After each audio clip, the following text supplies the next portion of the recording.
Dear students, welcome to another lecture on mechanics of solids. In this lecture, we would be discussing about short columns. So the behavior of short columns and the case of direct and bending stresses in short columns. Also, we will be discussing about the concept of kern of a section.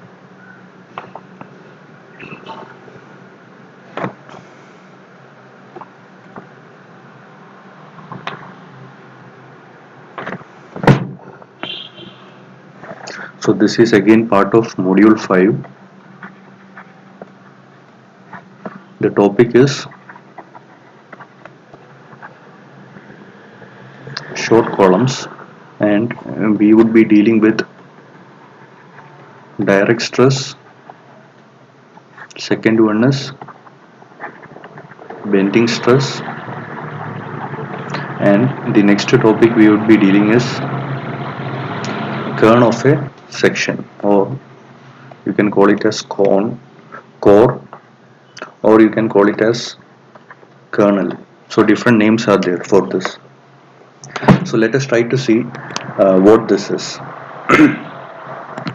Imagine we have a rectangular cross section of a column. So this is a short column. Basically, a short column means a column in which predominantly the behavior is compressive in nature. Okay, and the flexural behavior is less predominant compared to the compressive behavior. That is a short column. So we will try to see what makes the column behave in such a manner. We will try to see the factors that are going to influence short column behavior at a later stage. But for the time being, let us try to understand that a short column is one in which the compressive behavior is predominant, and the predominant mode of failure is through crushing of the column. So short column means the predominant failure mode is through crushing. Okay, it is through crushing. Now let us assume that the cross section is rectangular. So let this be A and let this be B, and so let this be section XX, axis XX, and let this be axis YY. The choice of the axis is up to you. You can decide whichever is the axis that you want to choose. Now let us say we have a so if you look into this cross section, this particular point is the centroid of the cross section, and let us imagine that we have a vertical load that is acting through the centroid of the cross section. So imagine there is a vertical load that is acting through the centroid of the cross section, and let that load be W. So if you try to plot this, it is acting exactly through the centroid. Now, and this is the case of direct stress.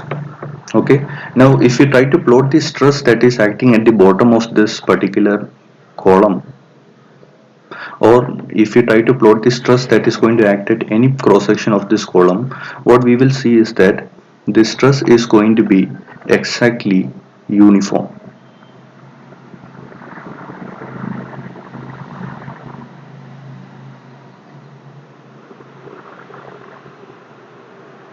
At every point of the cross section, at every point of the cross section, at any particular section of this column, you will see the stress is equal to W divided by cross section area. Okay, this is known as the direct stress.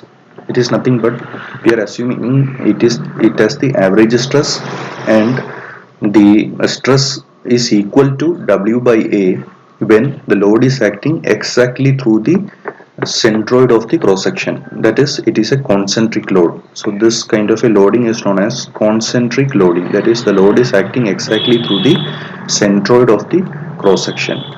Okay, it is a concentric loading, and in case of concentric loading, the stress is going to be uniform in the cross section. That is, every point of the cross section will have the same amount of stress, and that stress will be equal to the average stress. Okay, I hope this concept is clear. Now what's going to happen if the load is acting at an eccentricity? So let us try to see what will happen if the load is acting at an eccentricity. So when I say eccentricity, what I mean is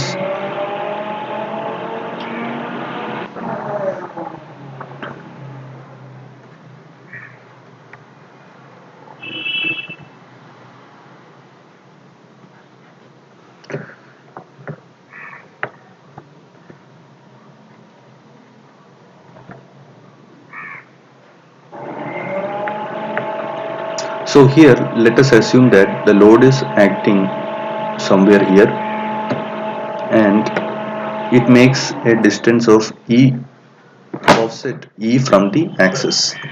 So if we try to plot the exact point where the load is acting, let us assume that it is acting at this point. So what that means is this load that is acting is making an eccentricity E from the x-axis. So this load is making an eccentricity E from the x-axis. I hope this idea is clear. The load now is making an eccentricity from the x-axis. So if you look, what is the moment that this load is going to produce about the x-axis? If you try to see about the x-axis, this load will create a moment about the x-axis. This load will create a moment P multiplied by of magnitude P multiplied by E about the x-axis. So it will act like this. P multiplied by E will be acting on the about the x-axis. However, if you see about the y-axis, there is not going to be any moment produced, as this load is acting is lying on the y-axis. So no moment produced about the y-axis. So this kind of case is known as this is eccentricity in one direction. So similarly, we can also try to see what is going to happen.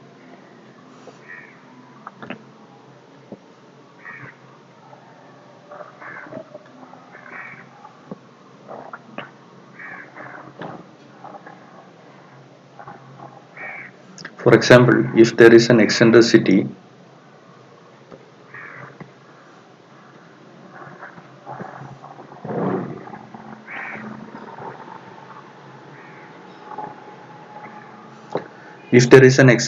about the y-axis, so in this case the moment will be produced about the y-axis, and the moment produced about the x-axis will be 0. Now what this is going to do, this bending of along the cross section is going to produce bending stresses in the cross section. We already know that if there is a bending moment acting on a cross section, the corresponding stress that will be produced is M is equal to sigma is equal to M divided by I into Y. So this idea we already know, and the maximum, for example, if you want to apply for this particular case, the stress that is produced because of this bending moment about the x-axis is M xx divided by I xx, because the bending is about the x-axis, into Y. So it is going to be compressive on this side, it is going to be compressive on this side of the section because it is bending like this, it is going to be compressive here, and it is going to be tensile on this side. So this much portion of the cross section will be under tensile stress, and this much portion of the cross section will be under compressive stress. Similarly, if you are having an eccentricity of this fashion, the bending is going to take like this, that is, this much portion is going to be under compression and this much portion is going to be under tension. I hope this idea is clear to you.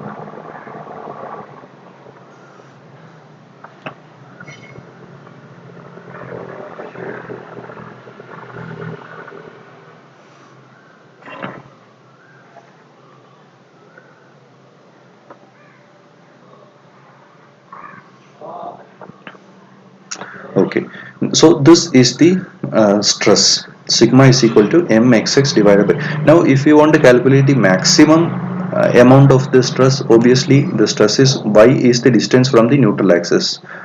Y becomes the distance from the neutral axis. So the stress is going to be maximum when y is going to be maximum. That is, the maximum stress is going to develop at the extremities. This stress is going to be maximum at the extremities. So these points are the points where the stresses are going to be maximum. Similarly, these are the points where the stresses are going to be, tensile stresses are going to be maximum in case of bending stress. So what we can do is we can replace this equation as mxx divided by ixx into y max, and we know that ix divided by y max is nothing but z, so we can replace it as mxx divided by zxx, where zxx is the section modulus about the x-axis. Okay, so the maximum stress due to bending, can be calculated in this fashion. Now let us try to see what will be the stresses in the cross section. So first one is, let us try to see the case where the eccentricity about x-axis axis. So when there is eccentricity about the x-axis axis,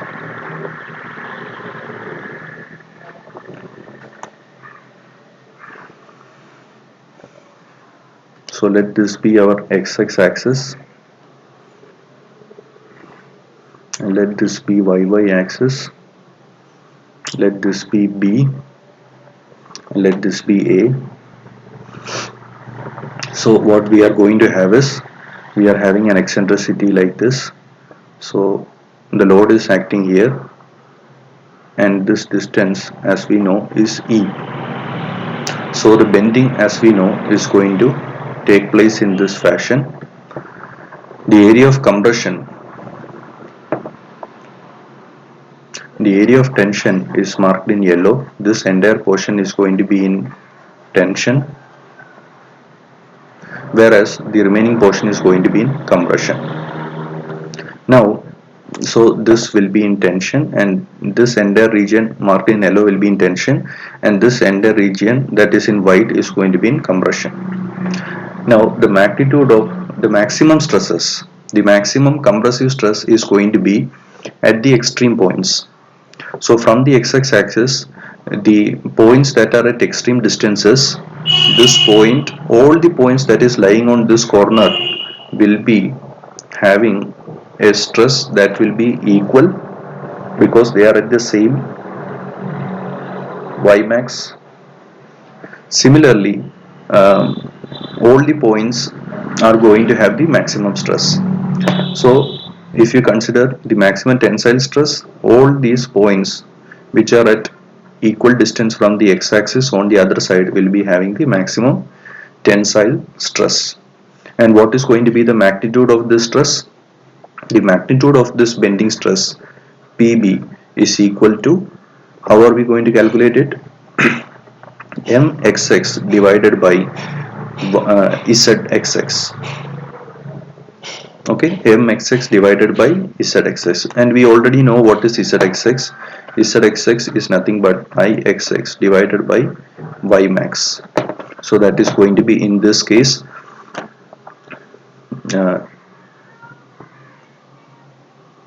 so we know that the Moment of inertia about the x-axis is b d cube divided by 12. So it is going to be b into d cube divided by 12. So maybe what we can do is we can replace this by b and d. So if this is b and if this is d, Ixx will be b d cube divided by 12 divided by y max. Y max is d by 2. We are going to get it as b d square divided by 6. So that will be the Zxx. And what will be Mxx?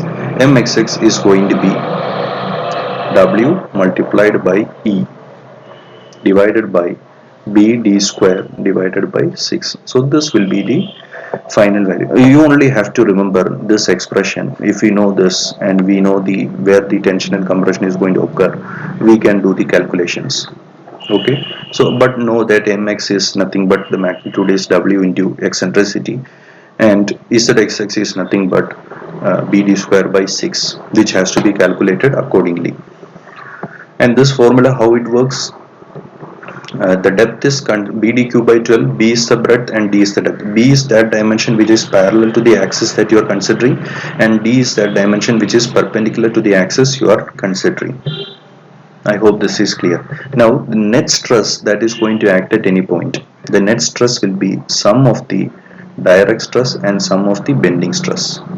The net stress will be sum of the direct stress and the sum of the bending stress. Okay, and this direct stress is nothing but W divided by A, and this bending stress can be either positive or it can be negative. If W divided by is a compressive force, if you are assuming it to be positive, then plus or minus, here what we are going to have is WE divided by Zxx. So this will be the net stress at any point. For example, if we consider, let us say a point here is considered, let this point be capital A. So what is going to be the stress at capital A? The stress at capital A can be written as sigma A is equal to the direct stress at A. Direct stress at A is going to be sigma dA, that is a direct stress at A, and plus what we are going to have is the bending stress at A, and the bending stress at A is going to be compressive, and therefore we will be using the plus sign. So the bending stress at A. So what we are going to have is direct stress at A is nothing but W by A, plus the bending stress at A is WE divided by Zxx. It is going to be the same for all the points that is going to act in this region. This formula is going to work for all the points that is going to act in this region. Now here what we have to understand is by Zxx is not going to work if the point is within this region. For example, if we have a point that is located at a distance y from the x-axis, so let us call this point as some point P located at a distance y from the x-axis. So in that case, the stress at the point P will be equal to sigma direct stress at P plus sigma, it is going to be compressive, so we are using plus sigma bending stress at P, and the direct stress at P is going to be nothing but W by A, but the bending stress at P is going to be the moment, that is WE divided by Ixx into the distance y to the point A from the x-axis. So YA is nothing but distance from the x-axis to the point A. Imagine we have a point here, and let this point be S, and it is located at a distance ys from the x-axis.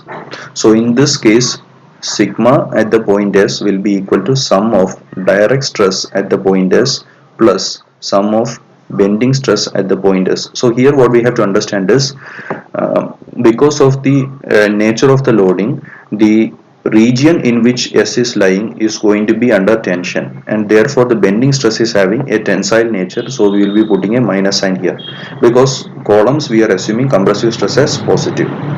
So just arbitrary, that is the reason. There is no particular reason. For ease of calculation and understanding, we are assuming compressive stresses as positive, and W by A minus the stress is going to be mxx, that is We, divided by Ixx into y.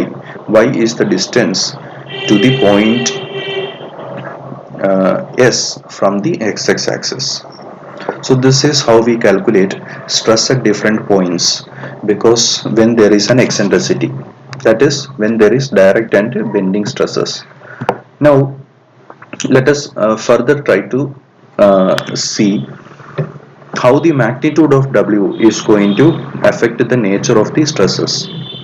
So let us consider a normal situation.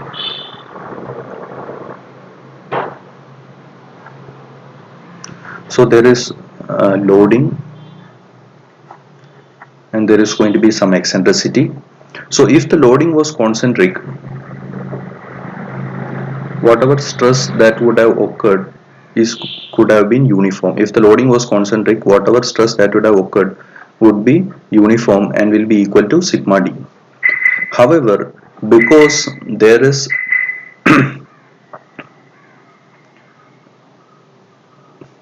because there is an eccentricity, there is going to be bending stress, and this bending stress is going to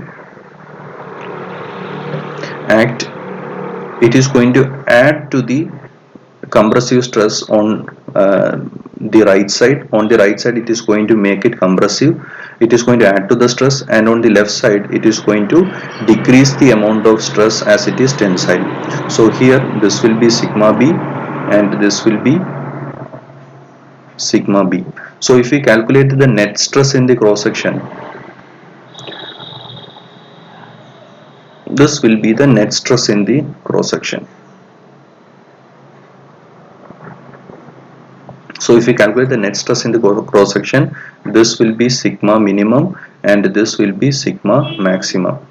So on this end of the cross section you are going to have maximum stress, and on this end of the cross section you are going to have minimum stress.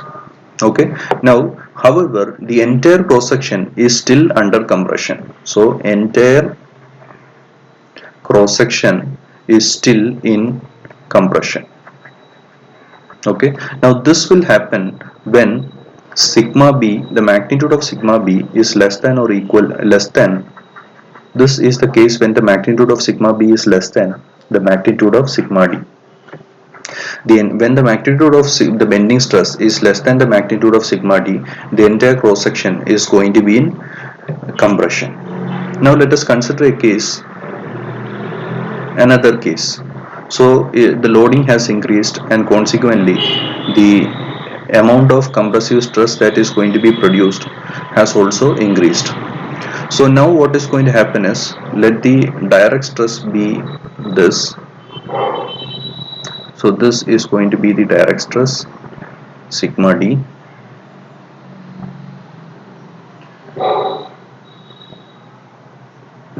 and let this be the bending stress.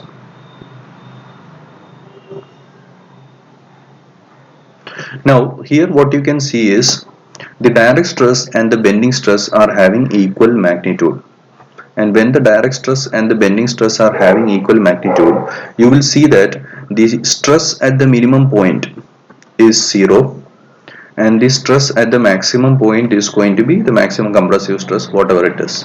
So here again, when the bending stress is numerically equal to sigma d, that is the direct stress, then also the entire cross section is going to be in compression.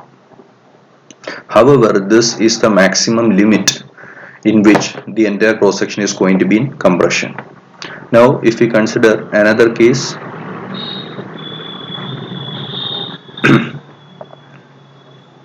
so we have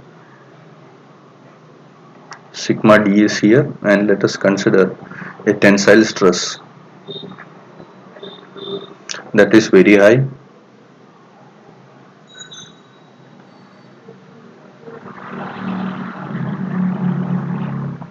So here if you see, this is the bending stress. So if you calculate the net stress, what you can see is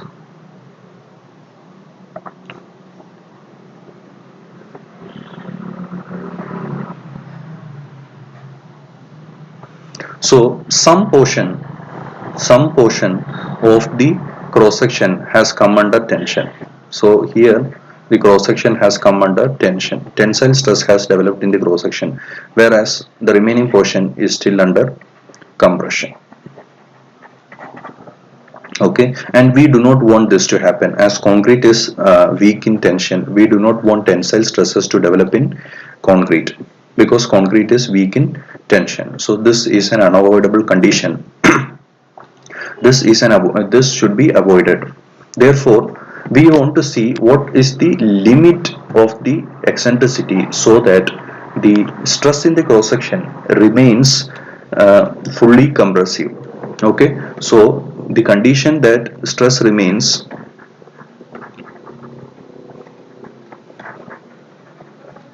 fully compressive, or the condition for no tensile stress to develop in the cross section, this has to be found out, and that is nothing but the bending stress should be less than or equal to sigma d.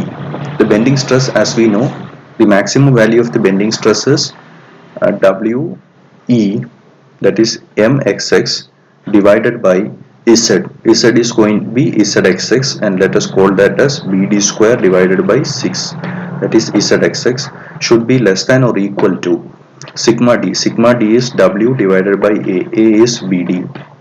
So what we can do is we can cancel these terms. W can be cancelled, and this d and b can be cancelled.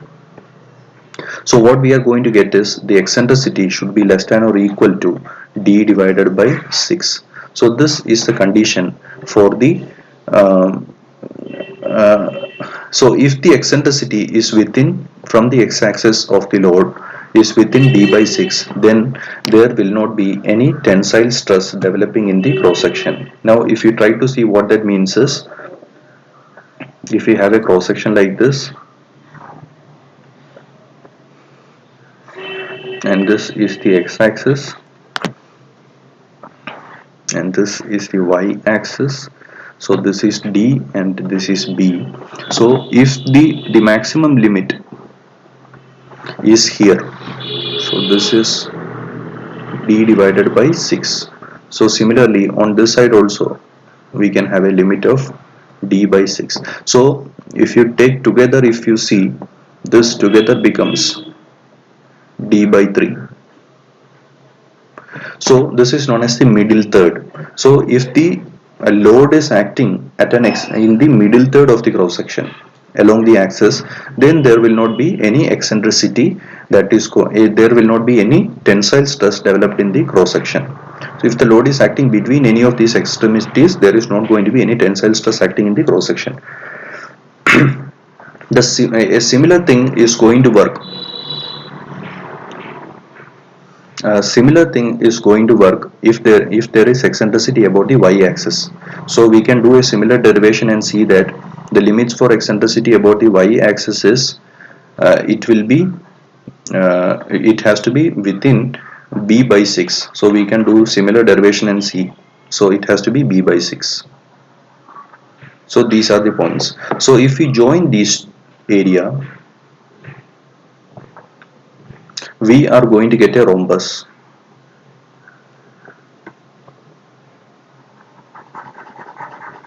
And this shaded region is known as the core of the, this is known as the core or kernel or kern, different names, core or kernel. So if the load is going to act anywhere within this rhombus, there will not be any tensile stress that is going to develop in the cross section. Okay, if the stress is, if the load is going to act anywhere in this, then there will not be any tensile stress developing anywhere in the cross section. Now let us also consider a case when there is eccentricity about both the x and y axis. What is going to happen if there is eccentricity about both the x and y axis?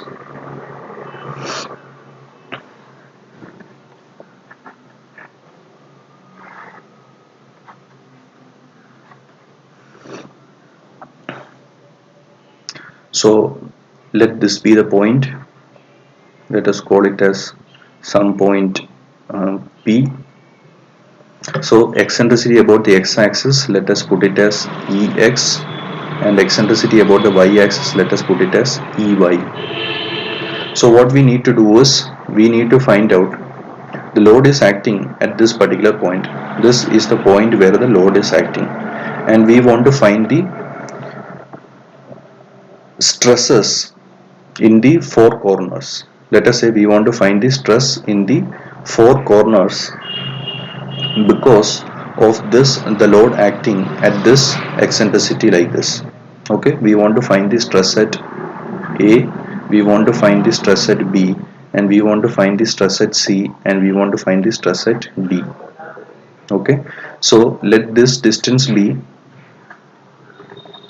D, and let this distance be B. How do we find the stress at these points? Also, let us say we want to find the stress at the point P as well as the stress at the center. So these are the different points where we need to find the stress.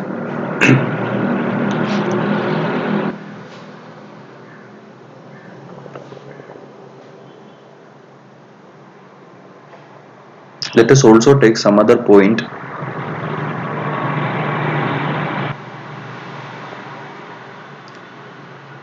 F, that is located at a distance y from the x-axis, at a distance yx from the x-axis, and at a distance yy from the y-axis. So let us try to see how to write these. So first let us see how to find the stresses about the x-axis, about the point A.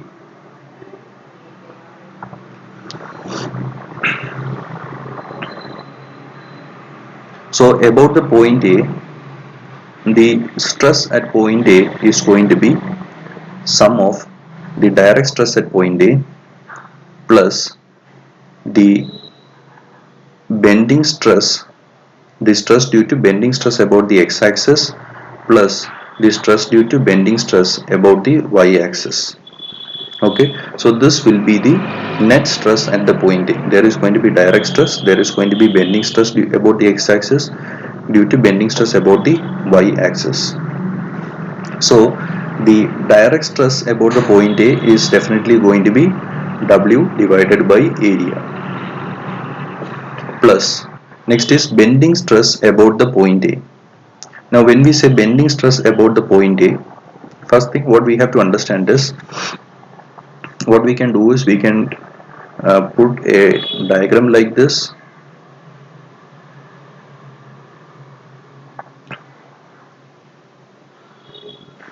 So if there is an eccentricity from the x-axis, what we are, this is Ex. So if there is an eccentricity here, the stress due to the let us consider the entire cross section to be divided into four quadrants.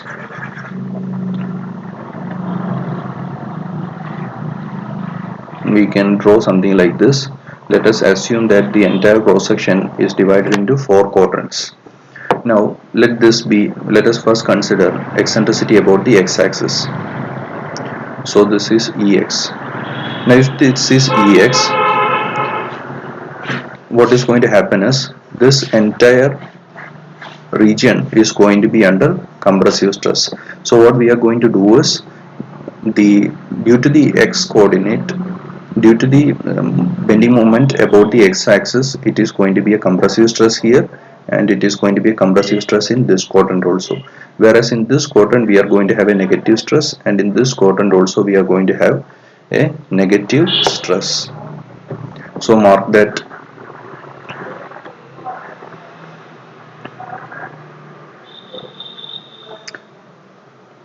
Now let us consider eccentricity about the y-axis.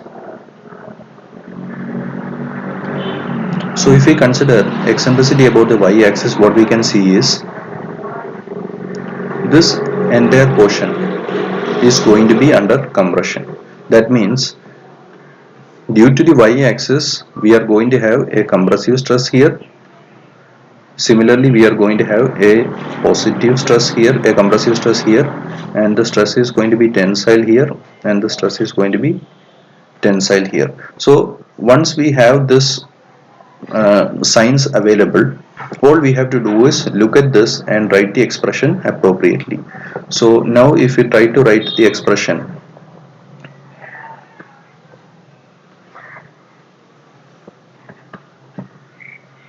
so if we look here, what we have to look out for to write the expression for A is these two signs is what we have to look for. So this is going to be plus sigma bx. Sigma bx is going to be mxx, that is bending moment about the x-axis, divided by ixx into y max or ya. We can write different expression mxx divided by ixx into distance to the point A. mxx divided by axx into distance to the point A. This mxx will be w into ex. mxx will be w into ex. Next one will be myy divided by iyy into distance to the point ya from the y-axis. So this distance has to be from the y-axis. You can put a y here, you can put an x here also. Okay, this distance has to be from the x-axis and this distance has to be from the y-axis. For example,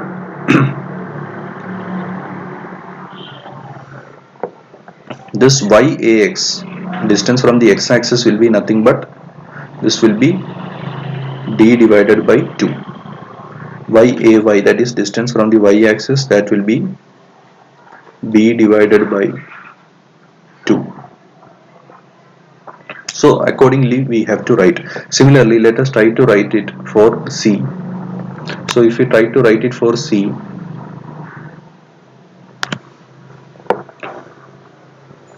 so the stress at the point C is going to be sigma d plus there is going to be sigma b from the x-axis plus sigma b from the y-axis, and as we know from the signs that are available here, we know both are going to be negative, and sigma d is w divided by a minus sigma bx. Sigma bx is going to be mxx into divided by ixx into ycx, that is distance of the point C from the x-axis. So that is going to be this distance. Similarly, this is going to be myy divided by iyy into ycy, where ycy is the distance from the y-axis. This is the distance. So most important thing is these signs are the most important thing. Now what you can do is you can try writing similar expressions for the different terms for the different points like A, B, C, D, O, P and F. You can try to do them as homework, and what we will do is in the next lecture we will be doing a numerical related to this. So with this we stop today's lecture. Thank you.